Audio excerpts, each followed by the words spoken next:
Efficiency. What's the efficiency?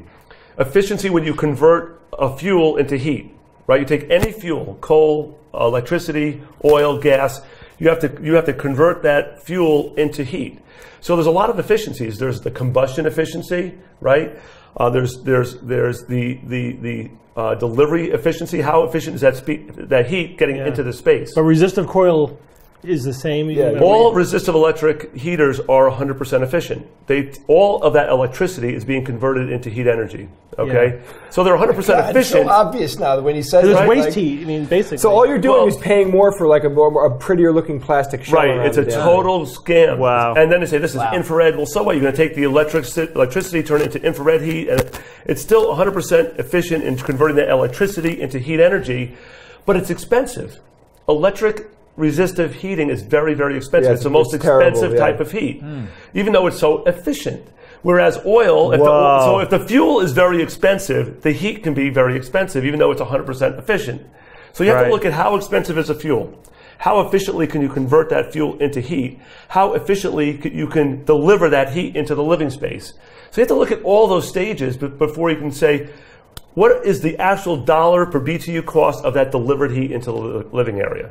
So don't be fooled. Yeah. So even because they'll focus on whatever slice of that is advantageous to them. Coal is really cheap. Yeah. Okay, but how efficiently can you deliver that burned coal into your? You have to put it into a power plant, convert it to electricity, send it over 1,000 miles of wire, then use it in the space. How you have to look at the whole chain.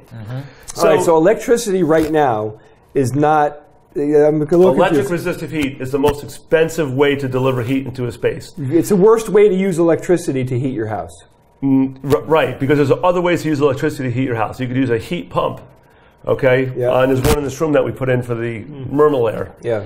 Mermalair.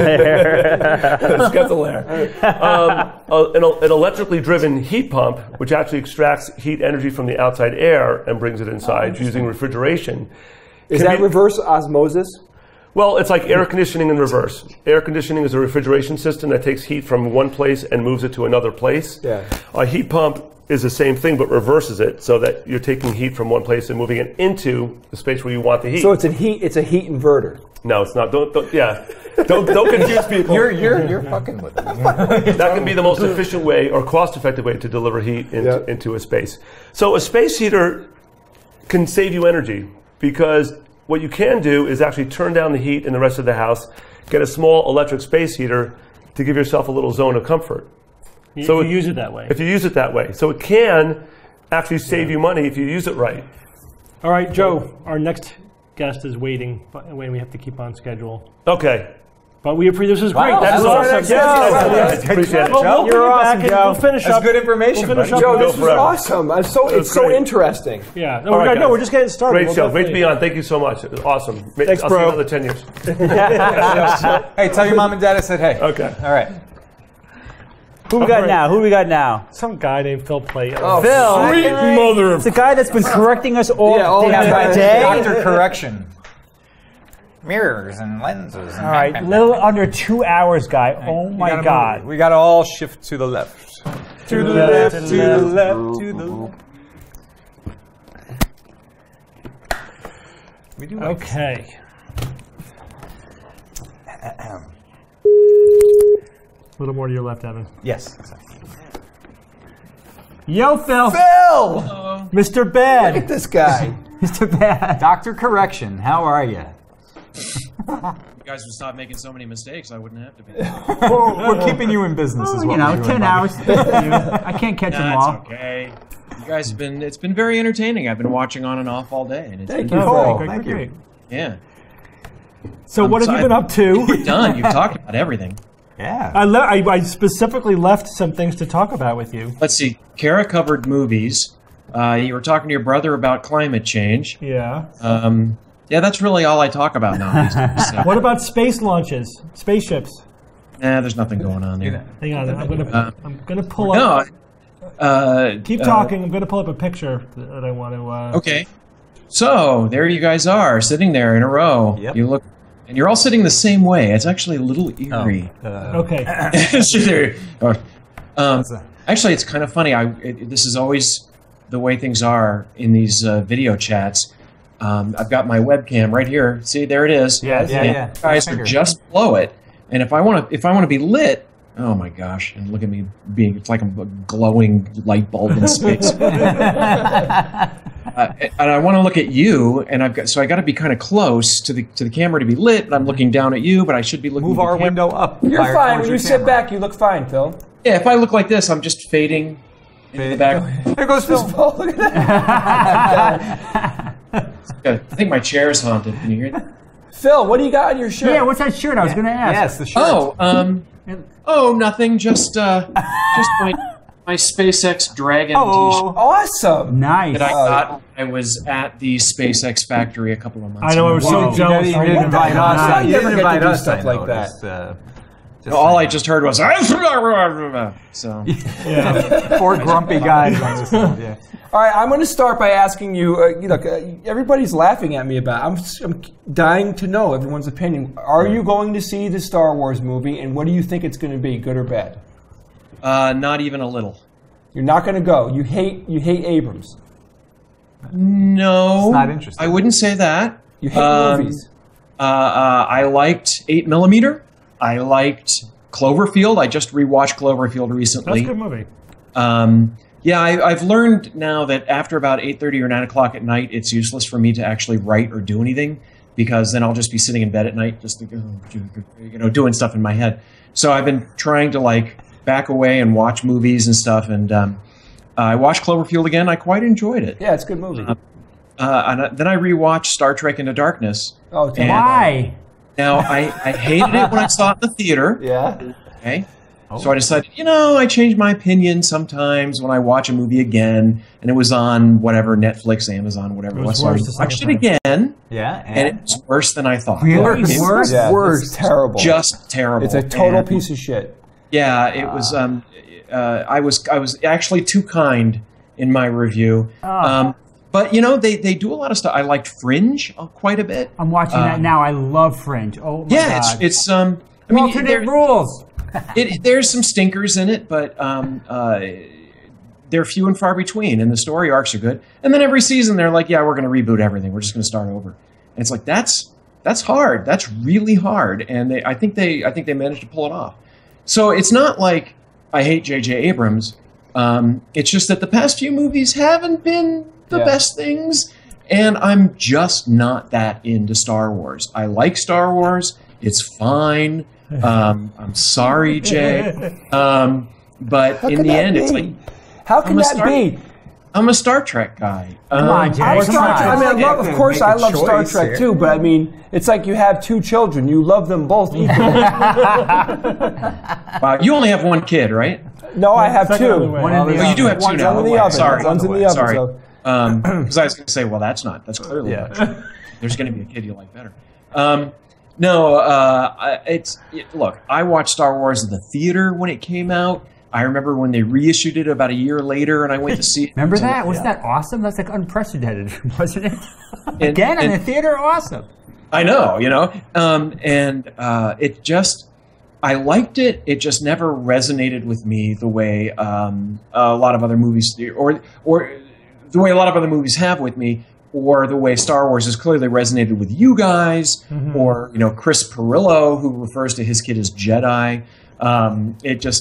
It just never hit me that way. Sorry. Okay, that's a fair answer. So what's at the end of the interview? No, I'll still talk to him. Phil, I'm going to have to put up a picture in front of your face. Which one? So you can see it on the board behind you, probably. I have a question. So this is some competition for SpaceX. Is it the Blue Origin? Yeah. My question is, why does the launch vehicle and the rocket look exactly like a penis? I'm psychic. I'm psychic. I know what you're thinking. Mm-hmm. You're thinking phallic. I mean, look at it. Yeah. You don't really have to be a psychic to think that looks like a penis. Oh, yeah. It's perfect. I mean, it's like it has to be Lots of deliberate. examples in history, frankly, but I'm okay with it. There are a lot of directions to go with this conversation. usually are. Is that no? That's me. Now you're back. With my glasses on, and I can see me in the background there, but I can't tell the difference between apparently You're my over head here, right over there. and a phallus. And a phallic rocket, yeah. When I'm 4 pixels high, it's hard to tell. look, I tweeted about this when the day after the launch. I think it was yesterday, and I said, not the direction you thought this conversation was. That's exactly where I thought it was going to go. Did you see that? Phil, give us 1 second. We're dealing with a technical problem. Yeah, are you rolling bowling balls down the steps? Is that what I'm hearing? Yeah, that was our tech person running upstairs to check our internet connection. I think our feed might have just dropped. Our feed hiccup. We're back. We had a hiccup. We're back. We had a hiccup. It happens. That's the first hiccup that we've had in the show. Yeah, Rockets sometimes really, have to be of course, it's designed when like I'm- Fallon. No, we're back. Yeah, we're back. Excellent. And I'm looking at just seeing. Wow, no tweets making fun of that conversation. Not yet. Okay. Said it though. We did record all that, though. Got it all It's really, recorded. it'll go up. Phil, we have a couple of questions. People we're want to back. know about the EM drive. Have you taken a look at this? What the hell is going on with this? Everybody's asking me about this. Like, what do I know about this kind of thing? This is astronomy. No, honestly, this is using physics and engineering that's not something I ever really studied. And so, beaming radio waves inside of a resonance chamber and doing things and going faster than light, you'd have to talk to an engineer or somebody who knows that kind of physics better. However, I've talked to a lot of people who are engineers and who know the physics better, and they're using terms I wouldn't necessarily use on the air. Really? However, fertilizer, Yeah. what comes out of the south end of a north-facing cow, that kind of thing. Yeah. I think that's probably true. Apparently, I don't want to go on necessarily on record saying this. I'm just repeating what I've seen. Right. That some people have been saying that the sort of the engineering on this thing is one thing, but the way they're reporting the results has been very sloppy. Basically, there are two things going on here that have got me very distressed. One is that all of these tests are being done by one team. I don't see a lot of independent people coming in and testing this thing. And I'm seeing a lot of the reporting being very, very credulous. Yeah. And they're not saying anything like, this breaks every law of physics that we know have to work. Yeah. Your GPS unit works in your car. Therefore, relativity works. Therefore, something else must be going on here, or at least there's something we don't understand. And the testing and the reporting, the media that's covering this, I've seen this claim over and over again. They're saying NASA says they have a faster than light drive. Right. It's like, Yeah. NASA never said this. This is a group of people who are working. I don't know if they're contractors or civil servants or what they are, but it's not like Charlie Bolden has come out and said, we have a faster than light drive here, folks. Right. When the administrator of NASA goes on TV and says this, I'm not one to listen to authority necessarily, but that will give this a little more credence. But even then, I want repetition. I want an independent team coming in and examining this device. Because as far as we know, it violates all kinds of relativistic and Newtonian laws. Yeah. And what I would think NASA at this point Not happy. would come out, and maybe they have. I haven't seen it. I would think they would come out and say, "Wait, they are not speaking for us, and we are not, directly involved in this. Why are I?" What are you going to do? I don't want to say. I don't speak for NASA. I know some of the people involved with the NASA, outreach and that sort of thing. But I haven't talked to them about this. I don't know anything about what they're thinking. But honestly, you are the NASA public affairs officer or whatever. What are you going to do? What do you say? You're paying these people money to develop interesting research because it looks promising, whether that's correct or not. Right. And then they start shooting their mouths off saying, we've got this result that looks like we have a warp field. They should be under contract to say nothing. The contractor should say zero. Well, you could hope that maybe in the future that'll be written into the contract. Yeah. Plus, they went to a forum to announce this, and the forum they went to is a great forum. I read it.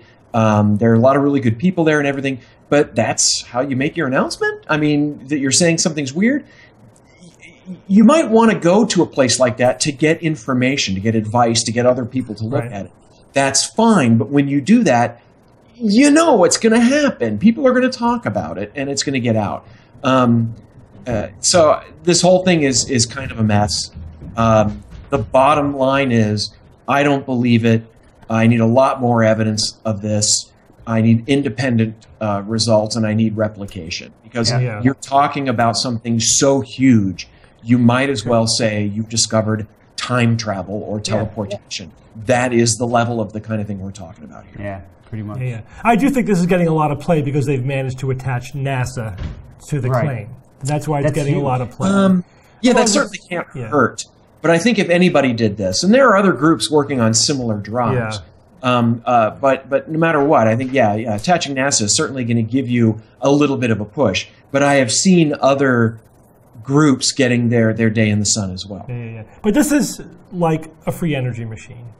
I mean, in terms of the level of which it's violating established physics and so essentially, So that's why I'm saying we would need the same level of evidence to take it seriously. There's a whole level of skepticism. There's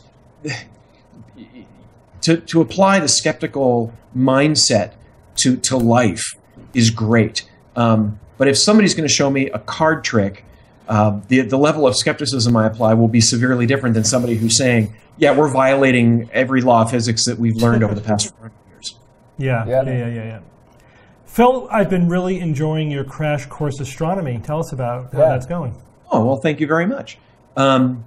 I just submitted another script today, in fact. This is with Hank Green. I don't know, does this look really stupid?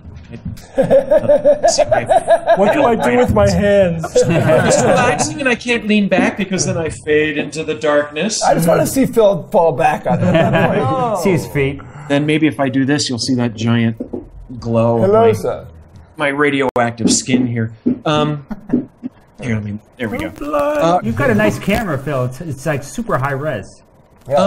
This is just it's like a Logitech 910 or something. Yeah, it's that's what we're using. It's a Logitech HD camera. They're good. Yeah, they're nice. And I've got a fluorescent bulb. I actually have a nice light kit here for when I'm doing recording videos, but this is working pretty well. Hey, Phil, just thought I'd say our background is cooler than yours. A little bit. Think? Yeah. You have a solar telescope here? We have a telescope. Oh, we don't have a solar telescope. Oh, no, wait. That's cool. I saw your telescope. What is that? I saw it's behind Jay, isn't it? Next to the Batleth? It's a mead. Hey, very good, Phil. Yeah, that's nice. That's a Star Trek. That's a Star Trek term, Batleth. Do you guys remember? That must have been at. We were in Pasadena, and we had dinner with Will Wheaton. I do. We were talking Batleths, and nobody wanted to bring it up. But then he was like, "Oh, Batleths," and he started talking Star Trek. And we were all like, "Okay, it's okay." That's when I told you I owned one. Yeah. And I said I tried to wield it as a weapon, and it was incredibly inefficient because it always wants to torque. And Wheaton, without missing a beat, he's like, you have to be a Klingon. Only Klingons are strong enough to wield a batleth. Well, there you go. They have an extra knuckle, apparently. Yeah, or something. The weapon itself, though, is amazingly heavy. Yeah. You know? It's crazy heavy, not ergonomic at all in terms of the grips, but it looks cool. That's why it's up there. It's surprising because on the show, when they use it, it must have been like painted wood. It's aluminum or something. Because it seemed very lightweight. There are some is that steel? That is steel. Yeah, it's real. Yeah. That's pretty slick because I want one. Yeah. I have Glamdring on the wall over there. The other side is Or is it Orchrist? It's Orchrist, rather. That's right Orchrist, here. yeah. Orchrist on the other side. Lord of the Rings. Lord of the Rings? That's a book, right? Yeah. somebody did write that. Okay. So Crash Course Astronomy. So Crash Course Astronomy. Sorry. What's that? Yeah, this is great. It's Hank and John Green, and basically these are video series, educational video series done on a variety of topics. There's government, health, biology, chemistry, math. I'm not even sure. There's so many of them now. And it was actually last year at Comic-Con, speaking of which, was approached and they said, do you want to do an astronomy when we want to do this? And you seem like the person that we could talk to. And I thought, no, I don't want to work on anything with Hank Green. And so that was great. And actually it was Derek Muller from Veritasium who was talking to Hank about it. And so it was this like all online science video people sort of getting together. And it was a kind of a no-brainer. Just like, yeah, absolutely. So we're doing 46 episodes, 10 minutes each, and they cover, it's like taking an astronomy class, except short. And this is the thing that's hard for me, as you can well imagine, keeping things short, editing words out. And it's been a lot of fun. I want to say that, but it's been hard. Yeah. These scripts run at about 2,000 words, which is, you can write that in an afternoon if you're studious and industrious, but they won't be very good words. Yeah. And so you got to go back and Steve can crank out 4,500 words, and he's probably already done that sitting here. I did it. I wrote 3 during this episode. That's right. He's just using his retinal scan thing to about Dr. Oz while we're talking here, and but you have to write it, edit it. I have to yank out a ton of words, and then the hard part really is 2,000 words to cover an actual topic. It's like, okay, we just put out Mars. That was the episode that went out on Thursday. And it's like, okay, here's an entire planet that we've been studying for 1,000 years, and 10 minutes, go. Yeah. Okay, the question I always wind up running into is what am I going to leave out? Yeah. And it's really hard. And so today I was writing about, I'm writing way in advance. I'm writing about high mass stars and how they die. Fusion going on in the core collapses, it explodes, black holes, neutron stars, supernova remnant, neutron degeneracy, the Pauli exclusion principle. Yeah. I'm popping stuff out left and right. It's like, no. Not the Pauli exclusion principle. Oh, man. Yeah, it's like it's all going. None of that can stay in. Yeah. And so that's sort of the idea, is that this is, if you're interested, you can watch it and learn stuff and have fun watching it. But if you're taking a class in it, this is sort of supplemental. Hopefully it's a different way of seeing the material your teacher or the book you're reading, if you're just an enthusiast and reading about it, a different way of approaching it, a different way of seeing it. And it's a huge amount of fun. I'm just having a blast. It's great. That's awesome. And, Phil, with producing content like that, I mean, you're enticing people to learn more about the subjects, so I probably wouldn't be that worried. You have to cut yourself out somehow. You don't have an infinite amount of time. And you really just want to capture them and let them go on and do more studying. Right. And of course, it's called Crash Course Astronomy. This is not supposed to be everything about everything in the universe astronomy. You just can't do that. And the beauty, of course, is that it's on the web. So in the show notes, there can be links and all that kind of stuff, as you guys are well aware. And I post up on the blog. And sometimes when I post the video on the blog, I'll say, in this week's episode, I really wanted to talk about this and I couldn't. However, you're reading my blog right now, so here we go. Yeah.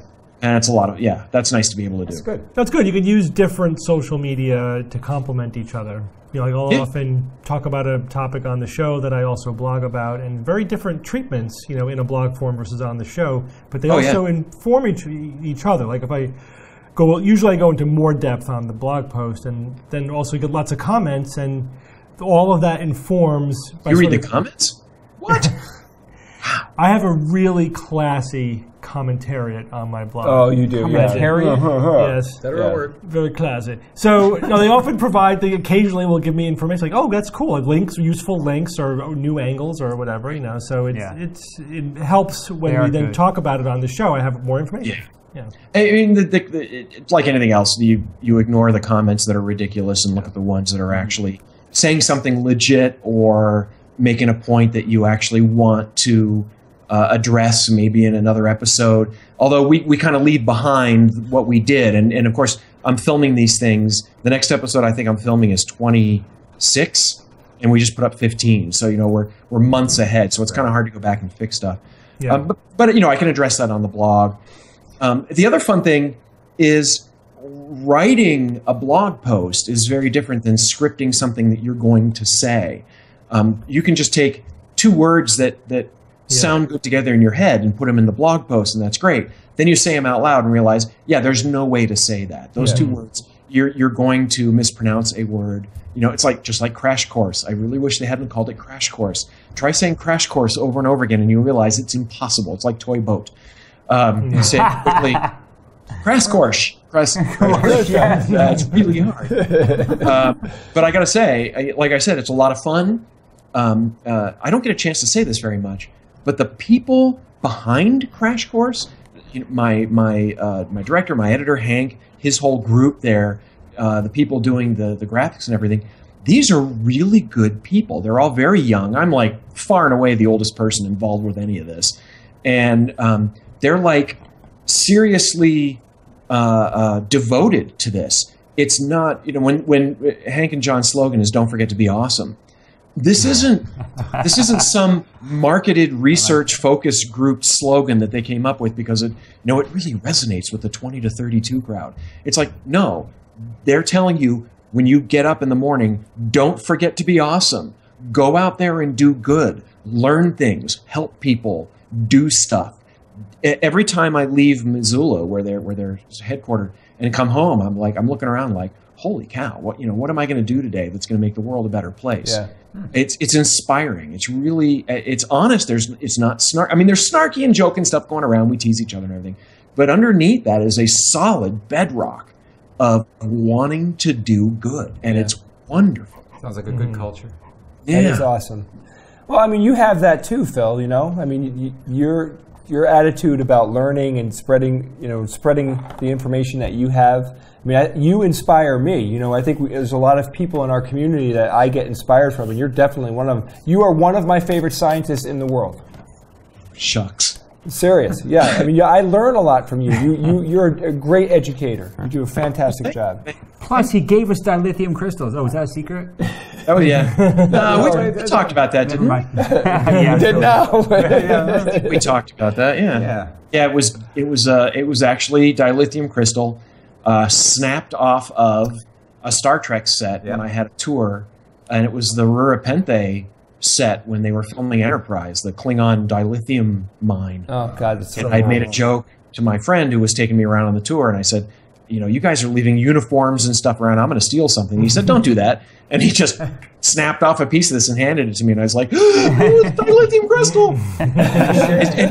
I still have a piece. I keep it in a box because it's gypsum and it's very friable. It'll just disintegrate on you. I mean, do you guys still have those pieces? Oh, absolutely. Yeah, in my Okay. collection. Yeah. And the note you wrote with it. So. Oh, I have no clue what I wrote. Probably, stop bothering. Here you go, or something like that. It was awesome. To my best friend in the whole world. Bob. No, but I actually was a really cool gift, Phil. I appreciate it. Sure. See, that's a real show, Star Trek. Yeah. No, you come on. Hey. Now, all right. I'm curious. We'll talk Star Trek for 30 seconds, if you don't mind. I'm sure you don't. I don't know if I've ever asked you this before, but are you original series or next gen? I like Star Trek. It's not like I have necessarily a favorite. I like everything for what they are. Yeah. I can rank them more or less. It's like I liked, but even like Voyager, which was basically Gilligan's Island in space. With Captain Gilligan dropped dilithium on the radio this week, and they can't call home, and 7 seasons of that. On the other hand, Voyager had some extraordinary episodes, especially It did. toward the end. Some of the Borg episodes were fantastic. Yeah, and Jerry Ryan's a great actor, and bringing her in, I mean, she got a lot of flack for that role. On the other hand, she's really good, and she's also a terrific person. She's a huge science dork, and so that show had a lot of stuff going on with it. Enterprise was hit or miss. I liked Enterprise a lot. Yeah, I thought it was. Well, the whole Xindi arc, I'm sure we're watching people fall like flies from the podcast. That was kind of painful. But the 4th season was just like one home run after another. Yeah. And except for the very end, I was unhappy with that. But the alternate universe one and just all that stuff where they were like, we're finishing up the series. We can do whatever the hell we want. Yeah. And I love the original series, and I love Next Gen. My daughter, who is in college now. Oh, there you go. Check this out. I looked around for this bad boy. Where'd you get that? Oh, I think it was eBay. I think. Borgs But aren't us. this was just the coolest, biggest Borg sphere that I could find. The detail and the size. Most of them were like tiny, and tiny is okay. the detail This is doesn't go fantastic. The here. detail Yeah, is that's incredible, wrong. and the This is size.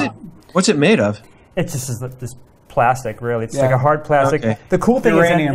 is They've got some green cellophane in here, so if you shine a light, it like glows green, which is a really cool touch. Sweet. Yeah, it's very cool. And I just love it. Where'd you get it? There's Locutus. eBay. Like eBay. eBay is what you said, yeah. Yeah, I'll lots look of that different up. sites have this specific guy, but I'm writing that down. How do you spell that?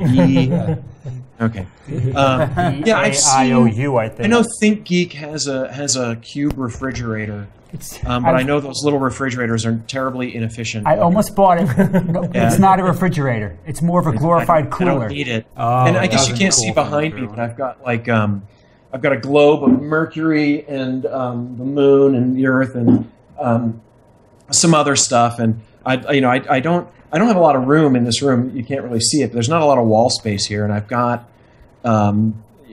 like my poster for the original Airplane movie on the wall, and that's it. I've got a pile of other stuff. That's cool. Is that the airplane all twisted in a pretzel? Is Yeah. that- Yeah, I wonder. Well, here I can. See. Yep, that's the one. Yeah. I love is that your- movie. I That movie really was enjoyed great. that. I movie was just saw it. I hilarious. just saw it with my daughters. Oh gosh, It's so signed funny. by Jerry Zucker. Thank Nice. you. yeah, the Oh, Zuckers. cool. Nice, Yeah, dude. Good that's one. awesome. I was talking about my daughter a minute ago. I'll get back to that, but we watched Airplane with her when she was about 13 maybe. That's about the right And- age. Yeah. Yep.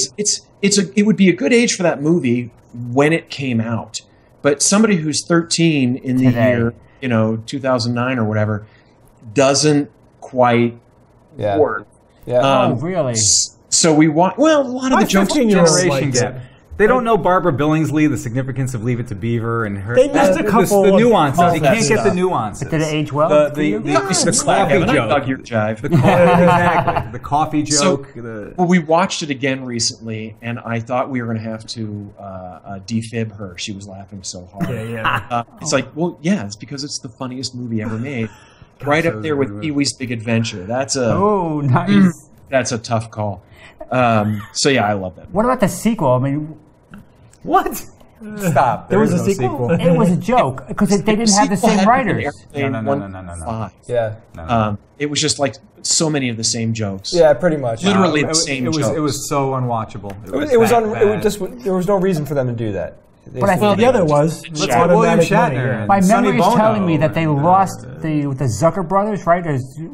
Right? Yeah, the they Zucker lost brothers, them because they yeah. were too expensive or whatever, and they tried to duplicate the feel of No, it was- Airplane 1, and they failed miserably. Awful. Oh, okay. I didn't know that. That's what my memory's telling me. I don't know how reliable that is. It's a terrible. And I'll throw this out there. Jerry Zucker, God, I love this guy.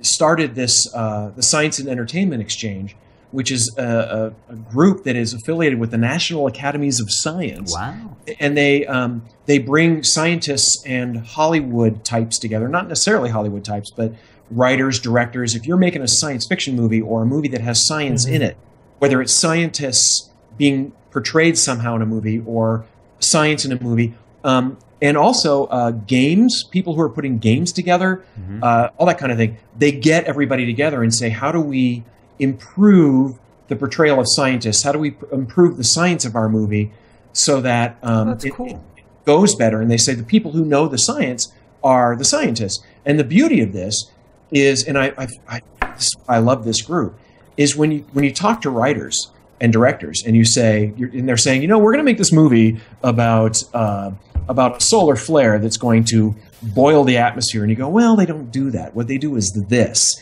And you start listing what a big solar flare can do. And they're like, oh, I didn't know that. And you're like, you see, there's your second plot. There's your Right. plot B that's going on. And you can see the gears turning in their heads. And I love that. I love that the idea of the real science, the real universe is telling you stories. And if you don't know those stories, you can't tell them in your movie. Right. Yeah. So when they learn the real science, it's not like they're saying, I never tell them, well, you can't do that because that's not, you can't go faster than light. You don't, that's not the point. Right. The point is to tell the story. Right. But if you can inform the story with more science that they may not have known, I love that. Yeah. And I've been working with them for a couple of years now, a few years. And every time I meet with writers and everything, I have the best time because they love hearing about all this kind of stuff. And I've never seen anything necessarily get to the screen, but Sean Carroll, the cosmologist, he has, and he's online, you can find, he was an advisor for Thor, and the reason Natalie Portman's character, Jane Foster, was an astrophysicist and not a nurse, as she is in the comic books, is because Sean basically said, yeah, she's looking for a wormhole. Make her an astrophysicist. And they were like, oh, that's a good idea. Cool. Not a nurse?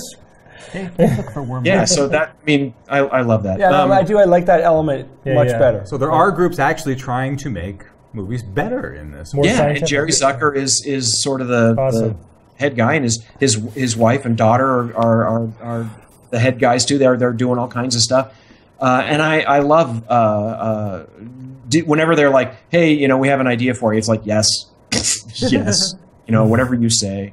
It's great. I love seeing all of these media trying to do better. Yeah, definitely. Yeah. Well, Phil, it's always a great pleasure talking to you. We don't see you enough of you. No. Oh, You know. are we done? Time is just flying by. We're already winding up. Already winding up the show. It's amazing. That's me. 10 hours. We've got really Richard was nothing. Saunders next, so Richard Saunders is on next. haven't seen Richard in a while, so that'll be nice. So we'll get you back on the show sometime soon. Again, we don't get enough of you on the show. 10 more years, got plenty of time. Yeah, we'll get you on a couple more times in the next 10 years. I love doing your show. Do we even know how many times I've been on? Do you still have the record? lost He count. still has the I record. think right? George Yeah. probably does by now. Yeah, but- George. but- George has got to. Yeah, but between you and George, I mean, I think you've been on at least 10 to 15 I was times. going to say Something about like that, 13 to yeah. 15 times. Yeah. Oh! Yes. Wait, like 1 minute? Yeah, go Phil has ahead. a Go question. ahead. Phil has a question. Click. What? Go. No, go ahead. Go. Okay. Kidding. Yeah, oh, you're hanging. Got it. All right. 10th anniversary. I know that Julia Galeff was on earlier, and she mentioned that this was the tin or aluminum anniversary. And I was thinking about that when she was talking about it, and I realized I don't know where tin comes from. I was pretty sure I knew, and it turns out my guess was right. Now, as it turns out, in fact or fiction, I'm well known, I guess, as never being right. Yeah. whenever we do that. And I think I got it right. I think I was right once. I finally got the right answer, but it was an accident because I had mistaken Neanderthal and Cro-Magnon. So I was totally off base, but I got it right for that reason. Yeah. So here's one for you. Where does tin come from? The Earth.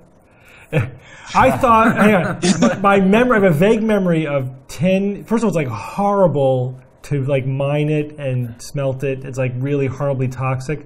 But I think it's a byproduct of mining iron or some other material.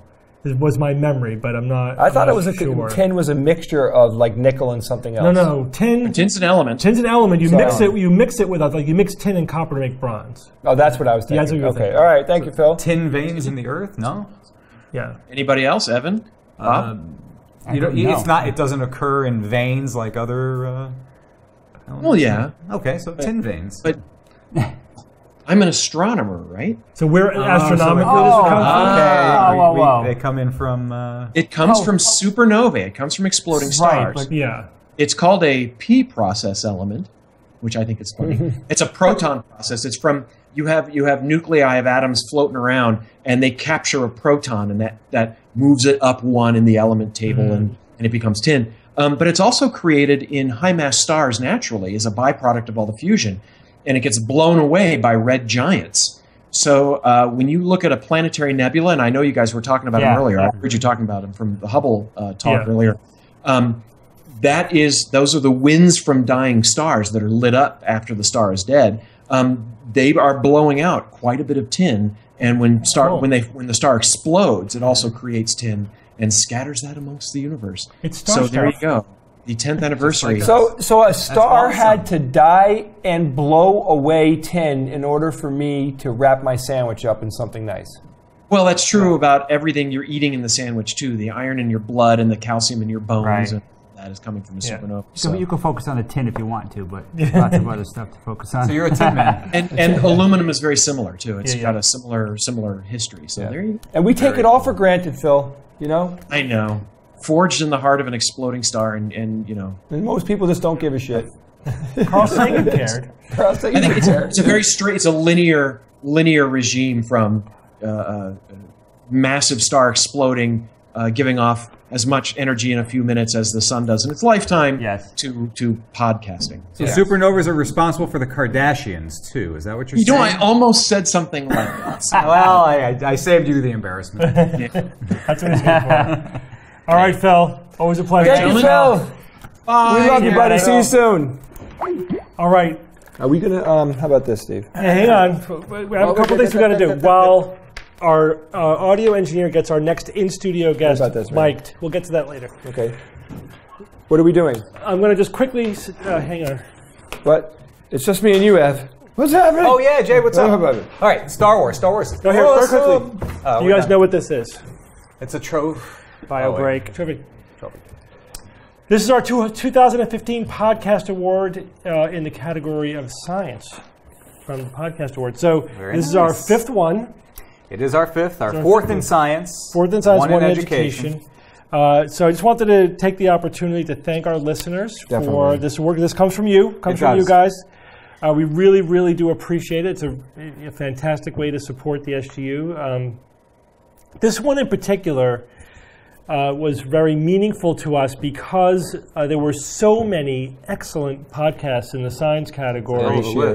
Yeah, I mean, it was very impressive. And again, it was one of those things like we were happy to be in such great company, but the fact that, you know, our listeners cared enough, you know, to vote for us and we actually won was astounding. And, you know, this year, obviously, the SGU is going through some changes. You know, Rebecca left the show and we're transitioning the show a little bit. So it was also, for that reason, it was also very heartening that, you know, our listeners still reassuring enjoy the show enough to get us the 2015 award. So thank you. Yeah, thank you, everybody. We and here is our last in-studio guest. Jay, slide over.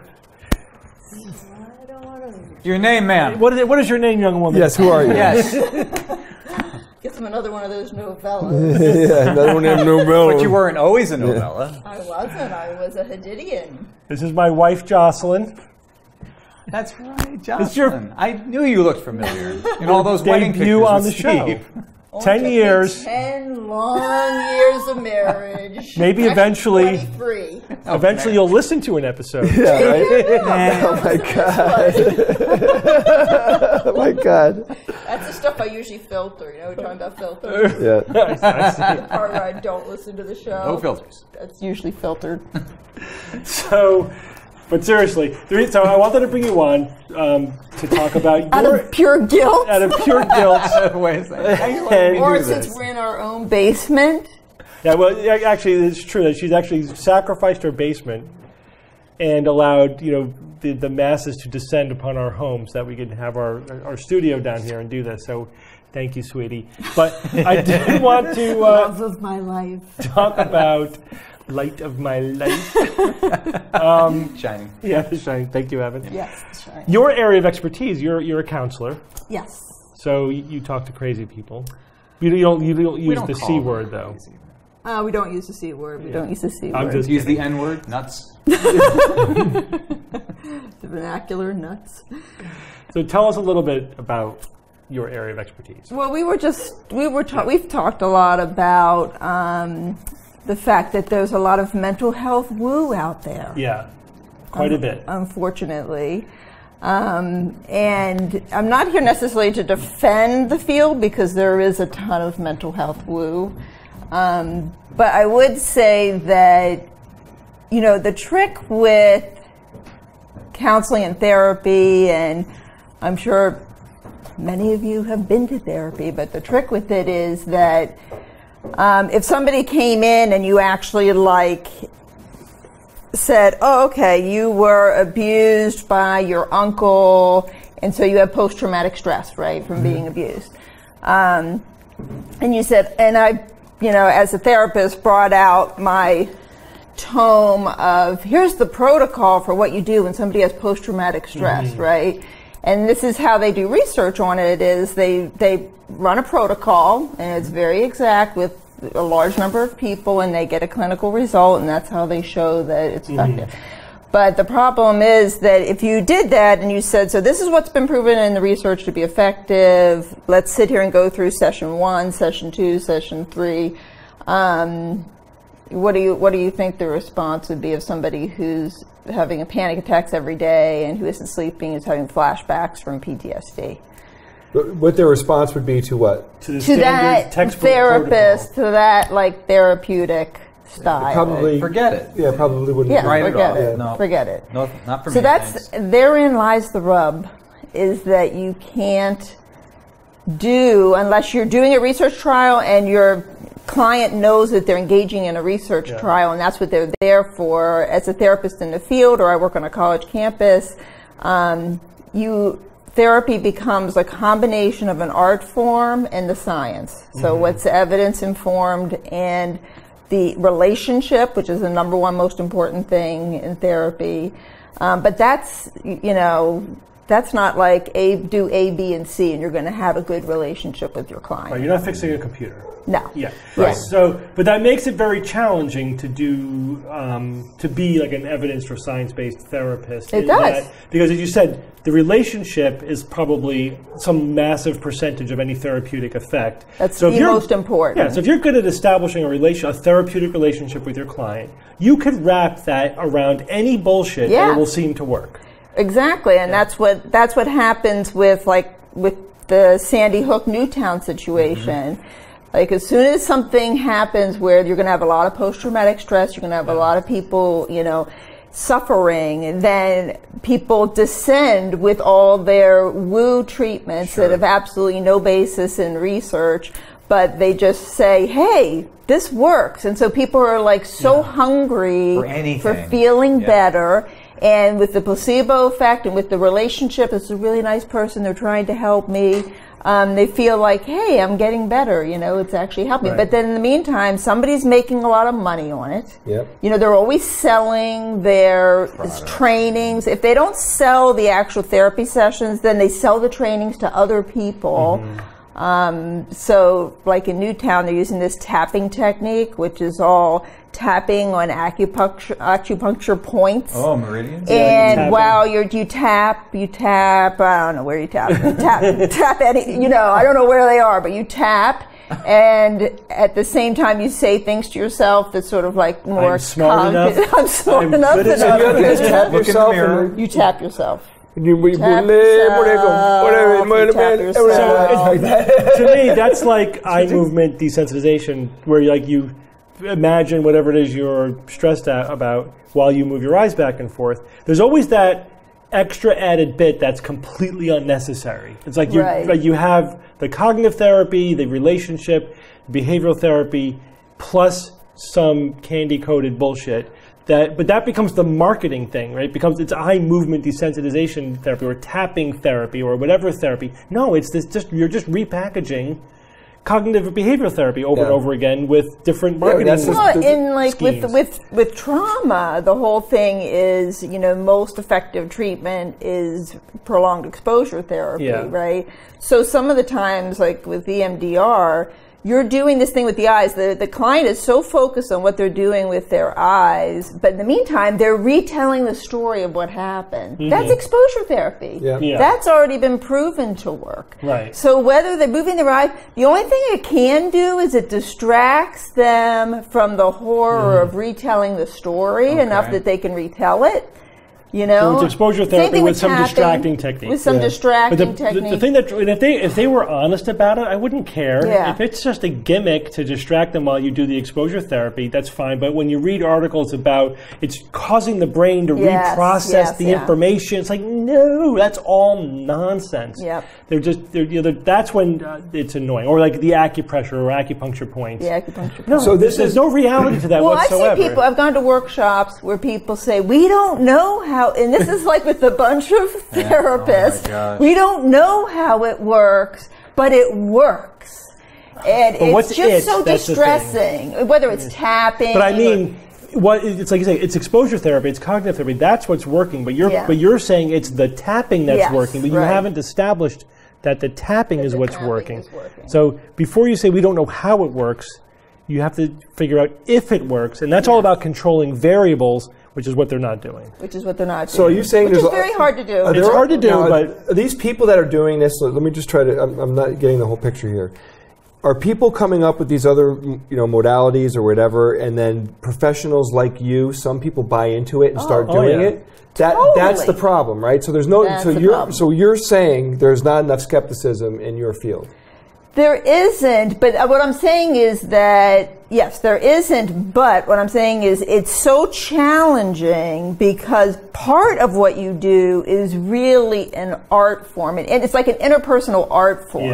Yeah. And when you have that much creative license as a person, then that tends to make you freer. You're not following a protocol. It's not like other sciences, I guess you would say. Well, it's on one end of the spectrum. I like to think of it as, it is a science, but it's got this creative component that makes people feel like I can pretty much do anything. You know what I mean? And sometimes they do, you know, and you go back to repressed memory. There really wasn't any evidence for that, but people are feeling better. If I told somebody that the research showed that if they did 10 jumping jacks at the end of the day, every day, if I had a good relationship with them and they really trusted me as their therapist and I sold it, like this is gonna make you feel less depressed, then, 9 times out of 10 they're gonna come in and they're gonna, at least temporarily. There's also the novelty factor. Yeah. And there's research that shows that you introduce anything novel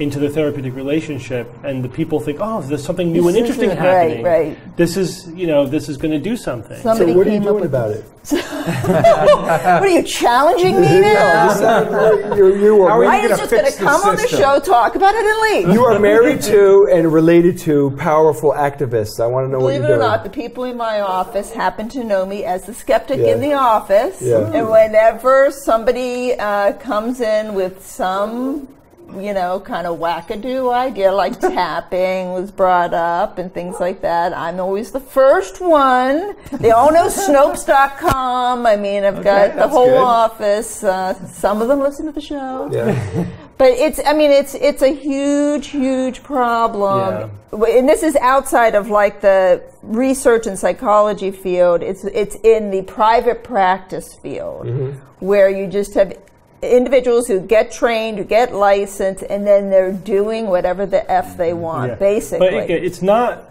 qualitatively different than any field of medicine. It's just maybe quantitatively different, meaning there's maybe...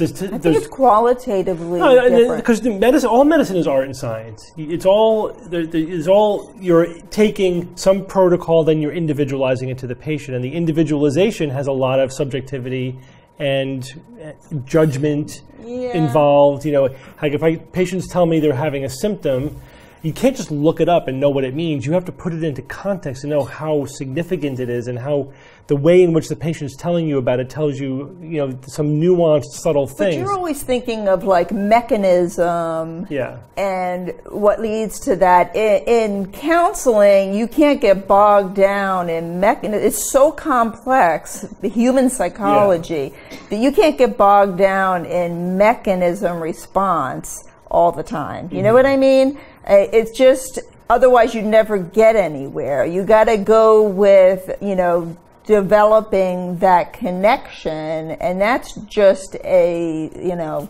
creative, artistic sort of process. I think it is qualitatively different, but I still think it's a science. Yeah. I don't think you can say that we can leave the science part of it behind. That's what a lot of people are unfortunately doing. And when people are really, the thing that really pisses me off is that when people are really suffering and they're, Sandy Hook people, they're people who have gone through tragedy and really and somebody throws something at them that is based on absolutely nothing.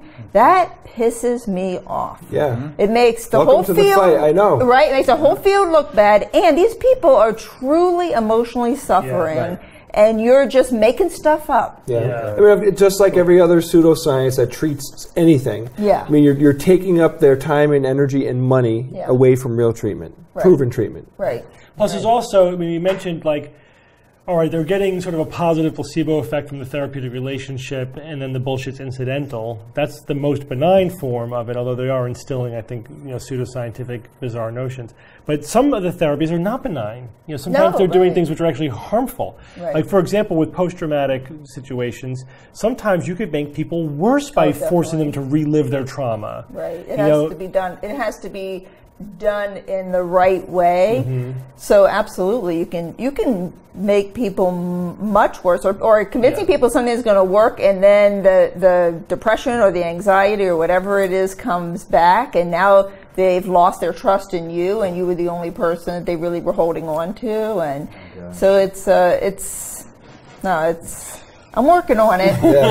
I'm working on it. Well, I mean, it's hard. It's overwhelming for someone in your position because you're operating probably alone as the skeptic and as a person that understands the science. That one person in every group who has the skeptical voice has a huge impact. Otherwise, because if it wasn't there at all, they would just be totally cut loose to Fantasyland. Joss, I will leave you with one of the most important science fiction statements of all time.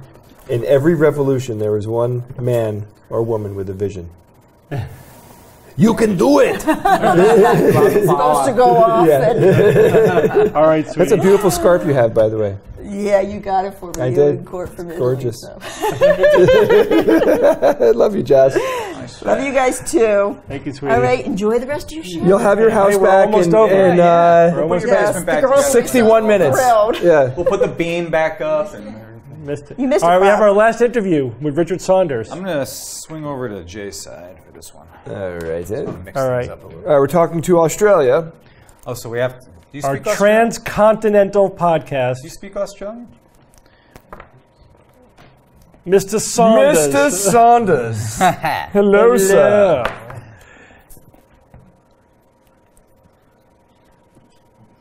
Oh, thank you. Isn't it cool? You're jealous. I know you're jealous. It took me years to make this one, I promise you. Richard, where are you? I'm in Sydney, Australia. Thank you. I'd love to hear that. What time is it there for you?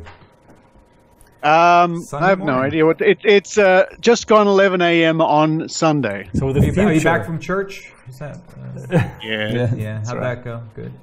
That was wonderful. I'm getting a very high-pitched little crackling, but I think we'll carry on. It's okay. It must be at your end. Yeah, it's got to be. Must be at my end, yes, of course. It's an Australian thing. So what have you been up to? Well, it's been an interesting time in Australia. It's hard to know where to begin. I've made notes and notes and notes about all the things that are happening. I think as followers of the Skeptic Zone podcast will know. Very good. Very impressive. That's cool. Yep. One of the things that we follow with our various reporters, really starting with Dr. Raichi, who's actually in Wyoming at the moment. That's right. Doing some research. And more recently followed up by our reporter Joe Alabaster, who's doing a fantastic job, is our continuing efforts to help promote good science and reason through encouraging people to get their children immunized. Vaccinated. I like it. Vaccinized. That's what we do in Australia. Vaccinated. We vaccinized them. No, it's immunated. That's I think it's almost immunated. And this, on a purely personal point here, last year you guys would remember that at the amazing meeting last year, I launched a documentary I made called The Vaccination Chronicles. Yes. Which is stories for the benefit of people who don't know, stories from older people in our community who remember the time before widespread vaccination, who had siblings die and parents die of diseases we don't hear about much today. Well, that documentary is freely available on YouTube, The Vaccination Chronicles. It goes for about half an hour. And it's really taken on a life of its own because our good friends in Sweden, the Swedish skeptics, bought a copy of the DVD, which I send anywhere in the world for a very small price. Liked it so much they asked me to make a Swedish version. So I remastered the whole DVD with Swedish menus and things like that. They added the Swedish subtitles. Well, they sent me the Swedish subtitles. I uploaded the disc image. They downloaded it burnt it and gave it to all their people at their recent convention. So that's just That is astonishing. awesome. And then just the week before last, out of the blue, come up on my feed, my Facebook feed, a mention of it, and I clicked on it, and some people have dubbed it into Russian and put it back online. Oh boy. Awesome. So to see me speaking Russian is quite. I would love to see a clip of that. Yeah, That's real horror show. If you have a clip, I want to see it. Send me something. That would be really funny. If people look for the Vaccination Chronicles, just Google that, they can see that. And the whole idea of that was to simply get this message out. Now, I had help from Skeptic Zone fans who sent me in little contributions to help me just cover the costs of making the original documentary, which wasn't much. But from the outset,